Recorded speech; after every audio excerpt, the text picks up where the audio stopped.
Ito na mga ka-wonders, ito na yung dynamite natin. Giant dynamite. Giant dynamite. Siguro, dahil nga dynamite kasi laki yata siguro to ng dinamita. Kaya siguro tinawag na dynamite. So, alright mga ka-wonders, now tikman na natin. Mainit-init pa to. Yan. Yung crispiness na naman ng wrapper, yun yung gusto ko eh. Hindi siya maanghang.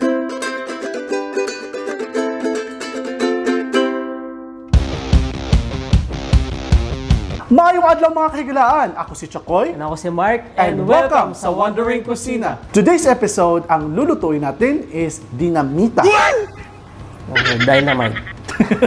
Dynamite. Gagamit tayo ng sili. Ito. Yes. At ito. Malaking sili. Yes, sobrang laki ng sili mga ka-wonders. Actually, may mas malaki pa nito.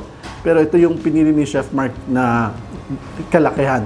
So, ito ang procedure ng pagluto ng dynamite. Mga ka-wonders, yung una natin gagawin, tatanggalin natin yung buto sa ating sili. Hiwain lang natin siyang konti dyan sa may dulo. So, not all the way through. Tapos, biyakin lang natin sa gitna. Okay. Then, gagamit tayo ng knife bread para pangkuha sa buto sa loob. Nag-glove si Chef Mark mga ka-wonders kasi medyo maanghang to. So, may nagawa na siyang ilang pieces kanina. So, nag-affect yung anghang dun sa kamay niya. So, it's advisable na mag-gloves kayo pag ginawa niyo tong process na to. Yes. Yan. Yan, tanggalin lang natin yung buto sa loob.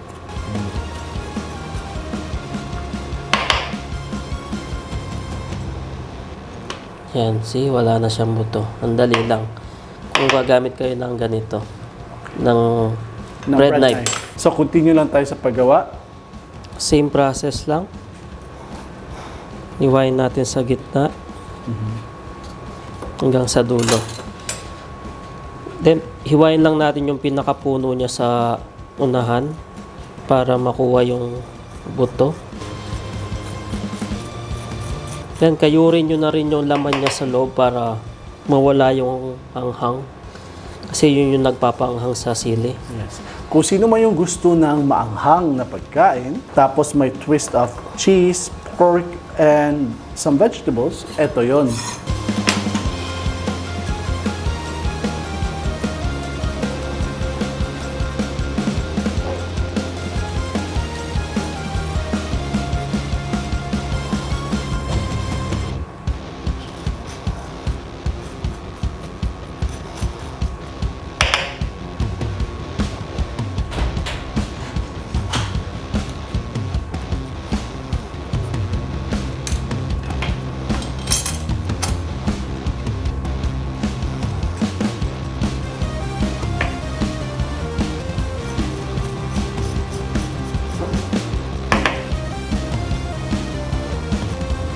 Kung wala naman kayong bread knife mga ka-wonders, pwedeng kayong gumamit ng kutsara or kutsarita. Yan. Last na to. So, eto na yung ginawa ko kanina. Binabad ko na siya sa water, sa tubig. Tap water lang yung pinambabad ko. So, yung next natin gagawin mga ka-wonders, yung peeling natin. Peeling. Yung feeling. Okay. Yung peeling natin. Dapat with feelings. So, gagamit tayo ng 1/4 kilo of ground pork. Yes. You can also choose beef or you can also choose chicken mga ka-wonders. Ito yung lalagay natin, isasama natin sa pork natin, tofu. Tofu. Yes. So, dudurugin lang natin yung tofu sa kasama ng pork. Extender siya. Bali, healthy extender mga ka-wonders. So, isang buong tofu ang nilagay natin mga ka-wonders. I know there are different sizes of tofu. So, kung nakita nyo naman kung gano'ng kalaki yung ginamit namin sa 1/4 kilo na ground pork, okay na yan. Actually, extender lang naman to, so you can have more pork than the tofu. So mga wonders, gagamit ako ng gloves para ma-mix ko ng maayos yung mixture natin. Yan. Mas lalong madudurog yung tofu at lalong mamimix ng maayos doon sa pork natin. Yes.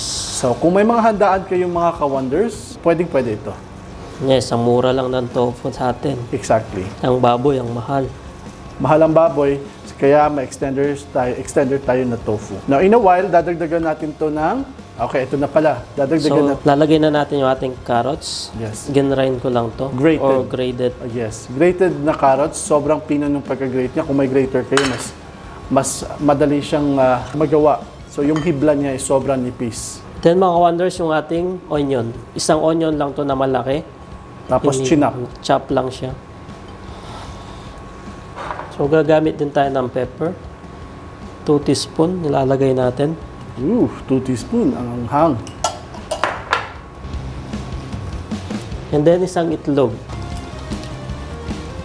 Dalawa rin. Dalawa yung egg yolks. Dalawa yung egg yolk ng itlog natin. Swerte. Kambal. Then, lalagyan natin ng salt. 2 teaspoon of salt. So, okay na ito mga wonders. Pwede na natin ilagay sa sili natin. Yan. So, yan yung mixture natin. Ang next is, maglalagay na tayo ng filling sa ating sili. So mga wonders, naganda lang ako ng pang-paste natin, pang-dikit sa wrapper. So mga wonders, lagay lang tayo sili sa ating wrapper. Then, lagyan natin ng mixture natin ng tofu tsaka Pork. And then lagay cheese. natin yung cheese sa gitna. And then, patungan natin ng konti sa taas. Yes. Yan. Then, i-roll lang natin siya.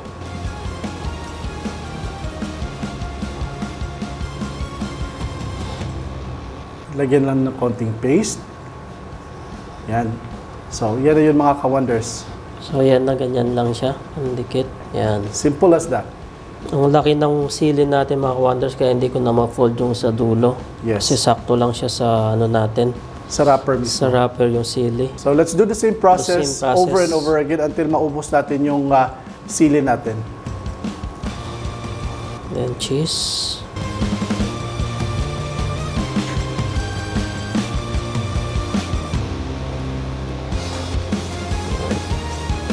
Then wrap. Roll. Then kailangan i-press natin siya para Yes, para mahigpit yung pagkabalot. yung pagkabalot niya. Then lagyan lang natin paste. Paste. Yan. That's it. Next.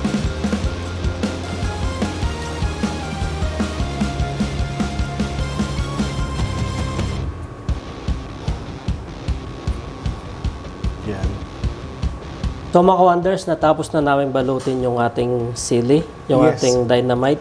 Mga more or less 15 pieces po itong nagawa namin mga So ka-wonders. magpiprito na tayo now. Pripituin na natin. Deep fried, Chef Mark. Deep fry. So napaon na yung kalan natin, pinainit lang natin yung wok, and then lalagyan natin ng mantika.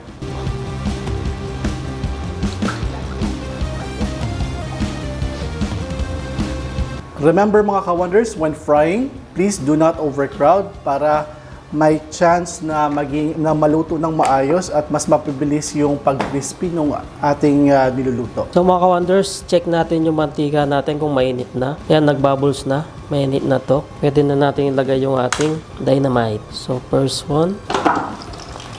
Second. Yan. So yan lang muna, baka ma-overcrowd tapos hindi siya masyadong maluto.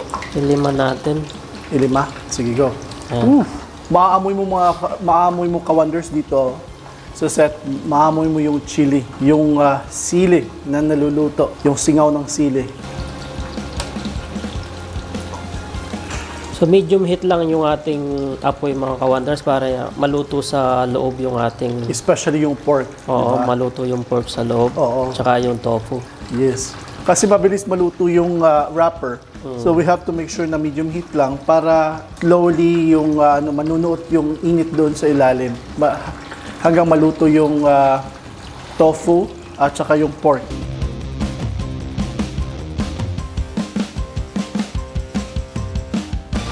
So yan mga ka-wonders, medyo golden brown na yung ating Yes. dynamites. Correct. Puputok na ito mamaya. So mga ka-wonders, luto na itong ating first batch. Yan, patuloyin lang natin yung mantika. Yung laki. Giant.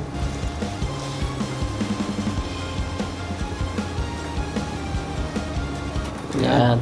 So lutuin lang natin yung the rest ng dynamite natin mga ka-wonders. Yan. There you go. Yan. Ayan, 5 lang. It seems like ang cooking time na to mga ka-wonders is approximately 15 minutes sa kada batch na to. So, patience is the key until ma-reach nyo itong golden brown at luto na luto sa loob. Mga ka-wonders, luto na rin yung second batch natin. Nakain na yung first batch.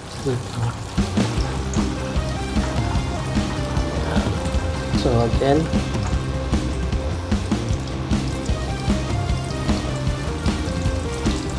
So mga ka-wonders, tapos na tayong magprito ng ating dynamite. Yes. Tikman na natin. Tikman na natin to. Exciting mga ka-wonders. Ito na mga ka-wonders. Ito na yung dynamite natin. Giant dynamite. Giant dynamite. Siguro dahil nga dynamite kasi laki yata siguro to ng dinamita. Kaya siguro tinawag na dynamite. So, and we had a mix of pork and tofu. Tofu, tokwa. Tokwa, yes. And with carrots, tapos may sibuyas. Yun lang. Napakasimple lang. Napakasimple lang mga ka-wonders, and I hope kung gusto yung gawin to, sana makahanap kayo ng ganito kalaking sili dyan sa Pinas. Or for those who are around the world, for sure, nasa Europe, nasa US, and other parts of the world na alam nyo na may ganito kayo kalaking sili, gawin nyo na to. And you can always mix match. Pwede kang gumamit ng chicken, or beef, or shrimp, or kahit crab meat. Tapos may daming instead of regular cheddar cheese, lagyan nyo ng mozzarella para mas may mas kapit. Alright mga ka-wonders, now tikman na natin.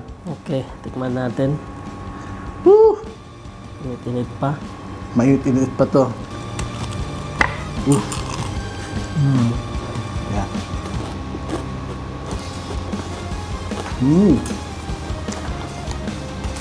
Yung crispiness na naman ng wrapper, yun yung gusto ko eh. Hindi siya maanghang. Yes. Ang ganito kasi klaseng sili, hindi ito maanghang.